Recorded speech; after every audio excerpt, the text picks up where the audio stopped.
ფშაველი აბანო-უმალოს საავტომობილო გზაზე მოძრაობა გახსნილია, მგზის აღდგენის სამუშაოები გრძელდება. ამ ეტაპზე უსაფრთხოების უზრუნველყოფის მიზნით განსაკუთრებით სახიფათო მონაკვეთებზე მუნიციპალური განვითარების ფონდის ორგანიზებით მიმდინარეობს რკინა-ბეტონის საყრდენების ამოყვანა. კახეთის რეგიონში 21 აგვისტოს ღამეს მოსულმა უხმა ნალექმა ფშაველი აბანო-უმალოს საავტომობილო გზაზე კლდისა და მიწის ნაშალი ჩამოიტანა. გარდა ამისა, ადიდებულმა მდინარემ გზის რამდენიმე მონაკვეთს მთლიანად გამოაცალა საფუძველი და მოწყვიტა სავალ ნაწილს, რამაც გზის პარალიზება გამოიწვია. სამუშაოები საქართველოს რეგიონალური განვითარების და ინფრასტრუქტურის მინისტრის და საავტომობილო გზების დეპარტამენტის თავმჯდომარის პირველმა მოადგილებმა დაათვალიერეს.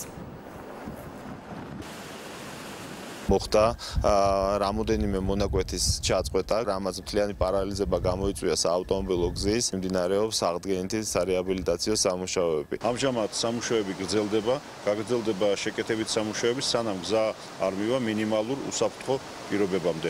ანუ ამ შემთხვევაში საუბარი არის იმ შევიწროებული ადგილების გაგანიერება, რაც არის დარჩენილი ამ ღვარცოფული მოვლენების შედეგად და სხვადასხვა სახის ღონისძიებები. ხევები გამოღვარა, მდინარეები გამოღვარა, ხე-ტყე წამოიღო.